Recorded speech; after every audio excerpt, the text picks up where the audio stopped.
A peat cutter on the Jutland peninsula in 1950 reached into the earth for fuel and found a face looking back at him. Not a skull, a face, closed eyes, stubble on the chin, a faint expression still readable after. 2,500 years. The police were called. They assumed murder. They were wrong by 2.A. Half millennia. His name is Tollund Man. He was not alone. More than 500 bog bodies have been recovered from Denmark's peat alone, dating between 800 BC and 200 AD. For decades, researchers could observe what the bogs had: preserved skin hair, stomach contents. The noose still knotted around a throat. What they could not read was the deeper, record the genetic material, the isotopes embedded in hair like a geographic diary written in chemistry. When science finally caught up with what the peat had held the story of Iron Age, Europe had to be rewritten. The peat bog is not a dramatic landscape. It does not announce itself. It sits flat and dark across the Jutland peninsula, covered in moss largely. Featureless, unremarkable to anyone who does not know what happens inside it. What happens inside it is extraordinary. Peat is compressed, decomposed. Vegetation accumulated over centuries. Greater than, as the moss dies in layers, it releases a molecule called sphagnum that halts bacterial growth. The water in a peat bog is acidic and almost entirely without oxygen. Fungi and bacteria, the organisms responsible for biological decay, cannot function in those conditions. Organic material submerged in peat does not rot in the way it would anywhere else. It is held, suspended in a state of arrested decomposition that can last for millennia.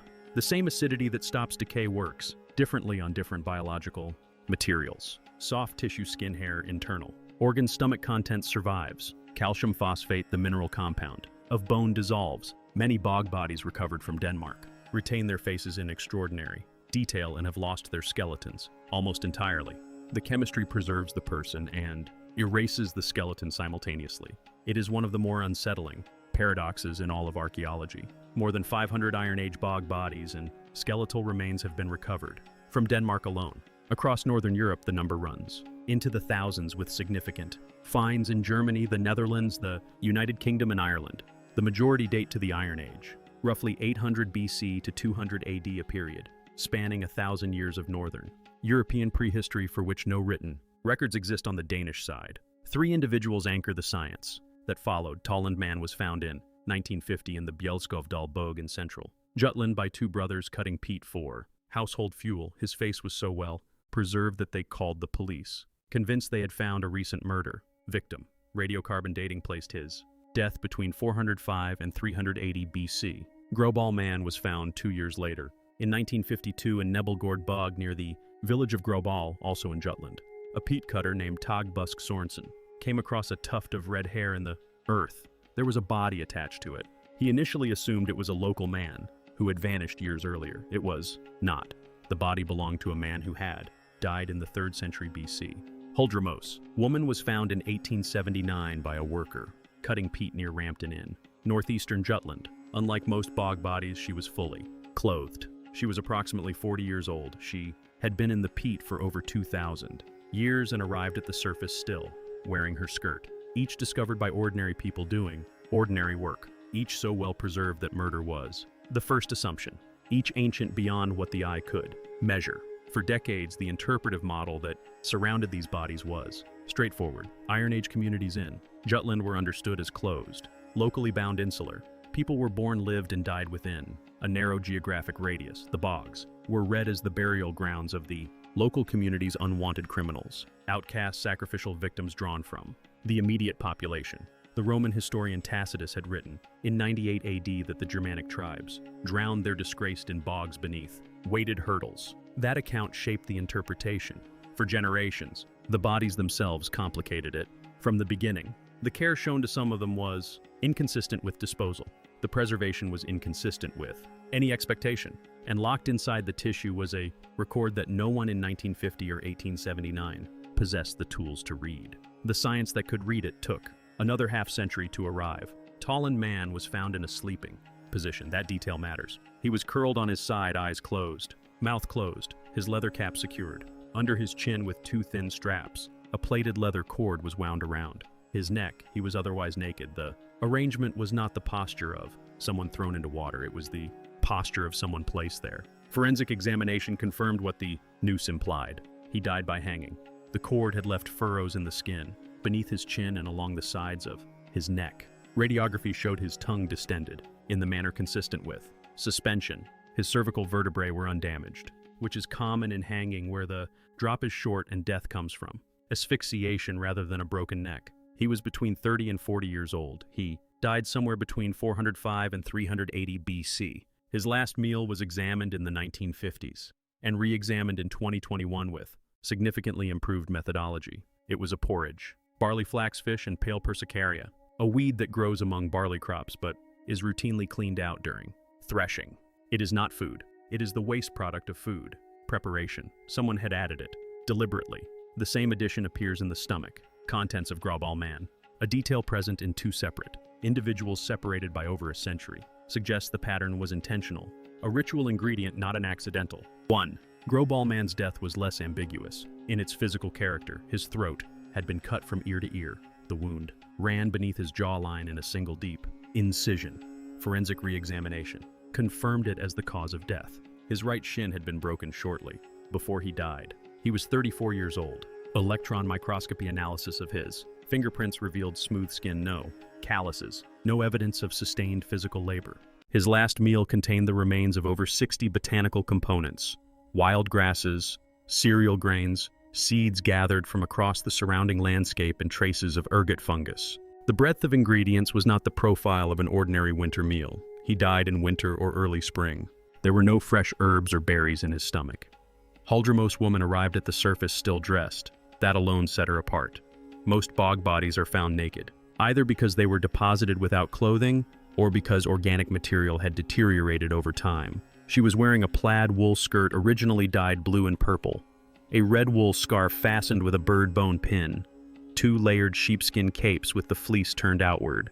Beneath all of it, impressions in her skin suggested a white undergarment made from plant fiber. A horn comb, a leather thong, and a wool headband were found in what appeared to be a pocket on the inner cape. She had a severed arm. The injury occurred at or around the time of death. Tacitus wrote that the Germanic tribes disposed of cowards and traitors in bogs weighted beneath hurdles. That account became the default framework for understanding these deaths. It is not wrong exactly, but it is insufficient. Tollund Man's eyes were closed. His body was arranged. In Iron Age Denmark, cremation was the overwhelming norm. Placing a body intact into water rather than fire was not the treatment of refuse. It was a decision. The physical record of these 3 individuals consistently exceeds what a theory of criminal disposal can accommodate. Something else was happening in those bogs. The tissue held the evidence. The question was whether science could extract it. Karen Margareta Frey is a research scientist at the National Museum of Denmark. The tool she brought to the bog bodies was not genetic, it was geological. Strontium is an element present almost everywhere in nature. It occurs in soil, is absorbed by plants, and enters the bodies of animals and humans through eating and drinking. What makes it useful to archaeology is that its isotope ratio, specifically the proportion of strontium 87 to strontium 86, varies by geography. Volcanic regions produce one signature. Ancient Precambrian rock terrains produce another. The chalk and limestone platforms of Denmark produce another still. Eat and drink in one place long enough, and that signature embeds itself permanently in your teeth and bones. Hair records it sequentially. The root reflects recent months. The tip reflects years earlier. A long strand of hair is a geographic timeline written in chemistry.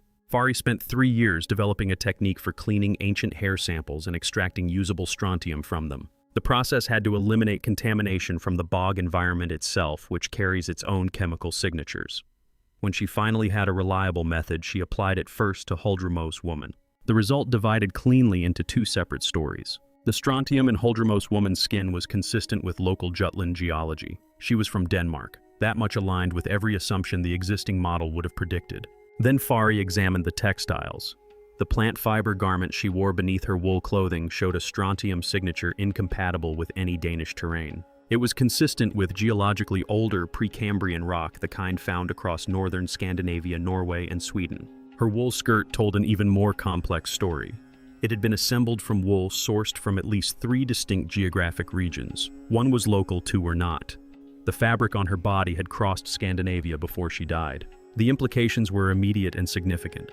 Iron Age Jutland at this period was not supposed to have extensive trade networks.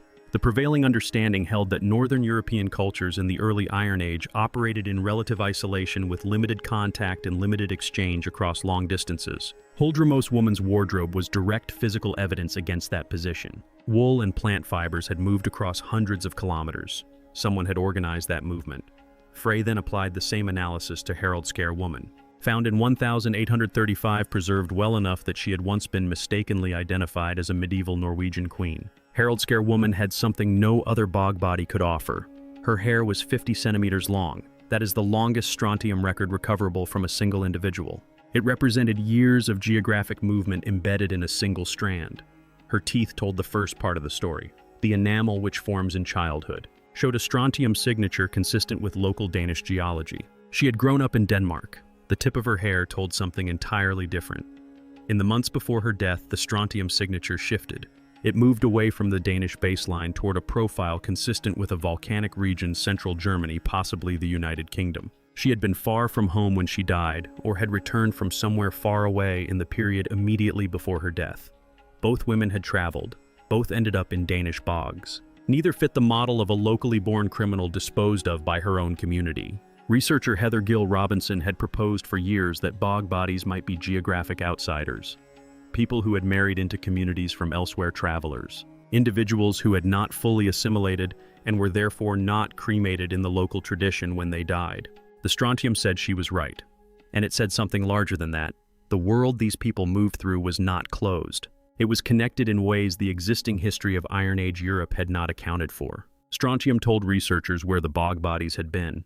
DNA would tell them who they actually were. The logic was straightforward. Genetic material would confirm geographic origin at the population level, identify ancestral lineages, establish whether individuals were local or foreign at the deepest biological level, and potentially reveal what Iron Age Scandinavians looked like and where their ancestors had come from. DNA traced movement across a single lifetime.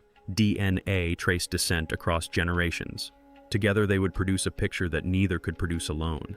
The problem was the bog itself. The same acidic chemistry that preserved Tollund Man's face dissolved his DNA. Acidity, moisture, microbial activity, and simple chemical time all work against genetic material. The conditions that made the Danish peat bogs exceptional for soft tissue preservation made them among the most hostile environments on Earth for ancient DNA recovery. Researchers working in Siberian permafrost or arid desert sites had extracted ancient genetic sequences with relative reliability.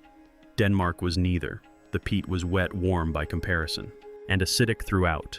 Nobody expected usable DNA to survive in those conditions. The petrous bone at the base of the skull is the densest bone in the human body. It protects the inner ear, and in doing so, it protects whatever genetic material survives inside it better than any other skeletal structure. In ancient DNA research, it is the sample of last resort and first choice simultaneously. If DNA exists anywhere in a degraded specimen, it is most likely there. Researchers took samples from Tollund Man's femur first. The attempt failed. The genetic material in the thigh bone was too degraded, too fragmented, too chemically attacked by the bog environment to produce readable sequences. The femur was a dead end. The petrous bone remained the target, but drilling into the most extraordinarily preserved skull in European archaeology was not a decision anyone took lightly. Peter de Barros Damgaard and Morten Allentoft from Copenhagen Center for Geogenetics turned to Haraldskær woman, a tooth and a section of petrous bone.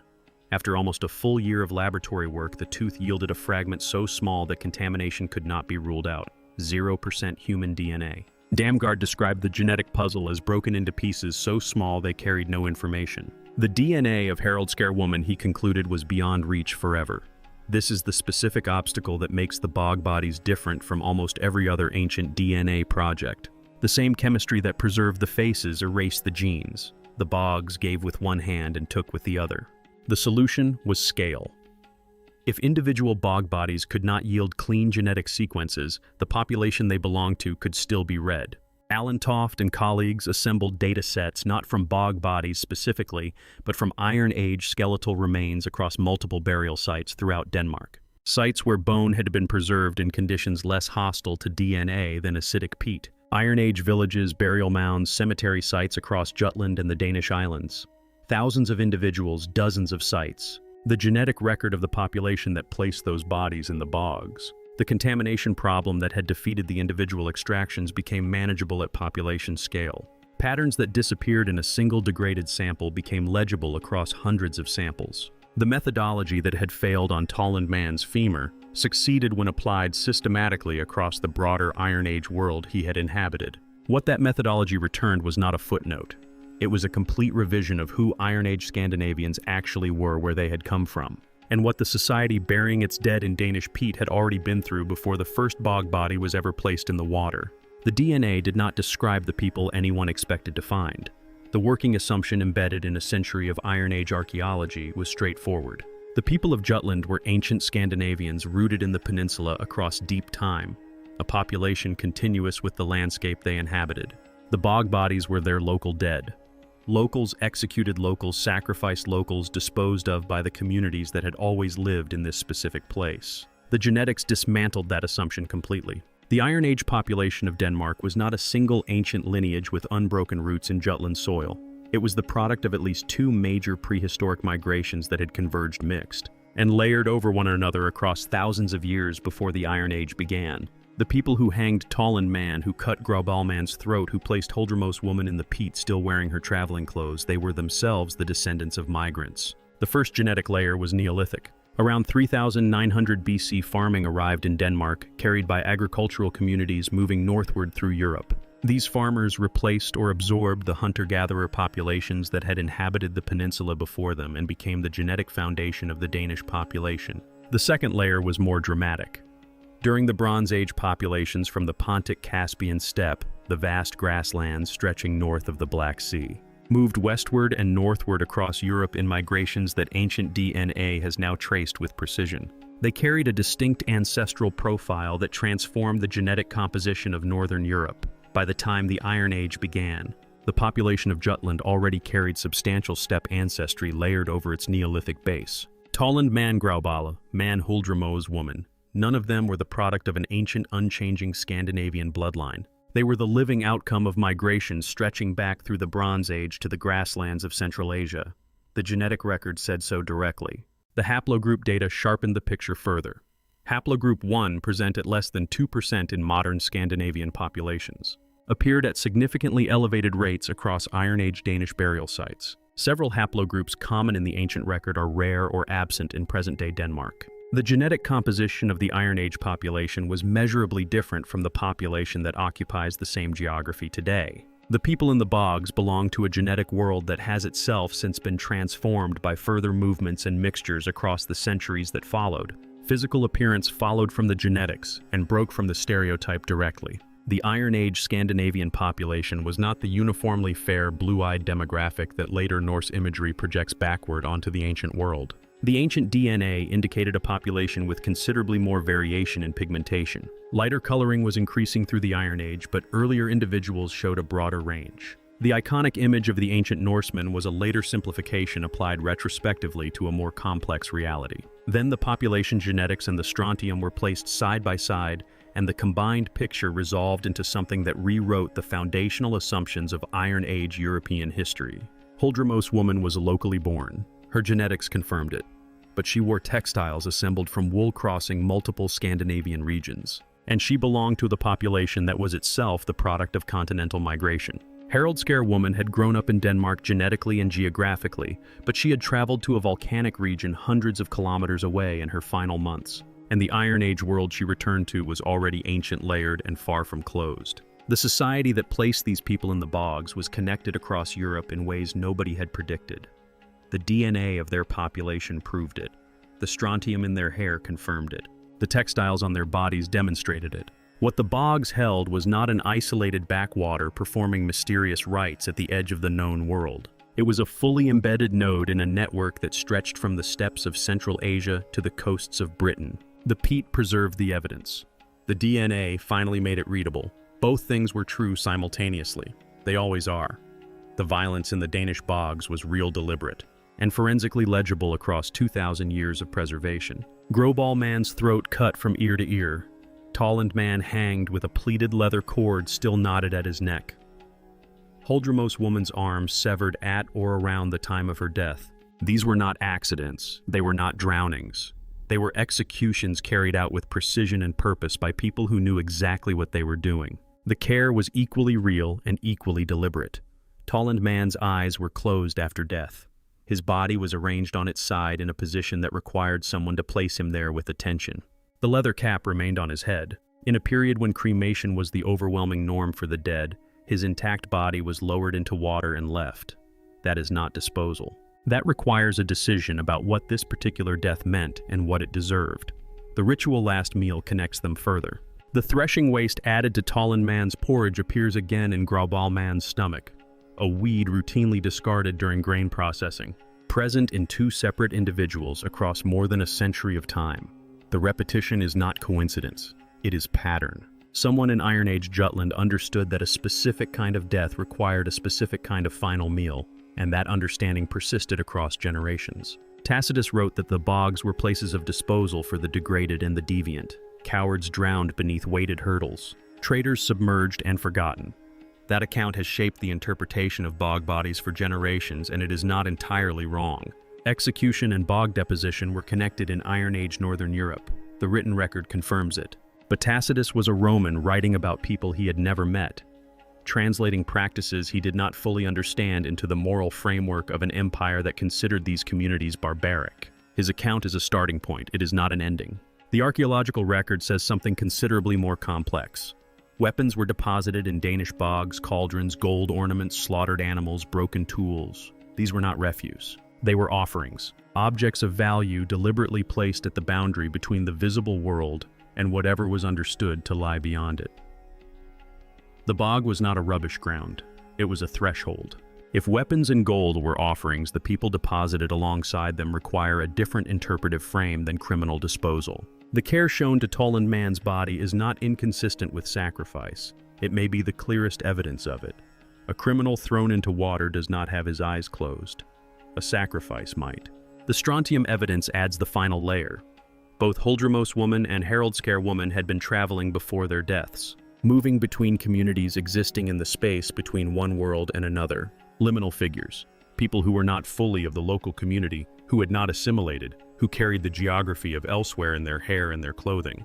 In many ritual traditions across human cultures, the figure chosen for sacrifice is selected precisely because they exist at a boundary, not fully inside, not fully outside, closer to the threshold than anyone else. The bogey was the people placed in it may have been chosen because they already stood near it. Criminal execution and ritual sacrifice are not mutually exclusive categories. A society can condemn someone and consider them sacred simultaneously. The bog held both possibilities in the same body, in the same knotted cord, in the same closed eyes. The science made the violence legible. It did not make it simple. It was never going to. Return to that face. Tollund Man's closed eyes, the stubble on his chin, the faint expression that stopped two peat cutters in 1950 and made them reach for a telephone. He has been the most famous mystery in European prehistory for 70 years, preserved beyond any reasonable expectation, illegible beyond what the eye alone could see. The strontium in Haraldskær woman's hair placed her hundreds of kilometers from home in the months before her death. The genetics across the Iron Age population revealed a society already shaped by migrations nobody had predicted. The textiles on Huldremos woman's body had crossed Scandinavia before she did. What the bogs preserved was not a closed world of isolated communities performing inscrutable rites in a forgotten darkness. It was a connected Europe already old and complicated and moving long before anyone wrote it down. The peat held the evidence, the science read it, the questions it opened are not finished yet.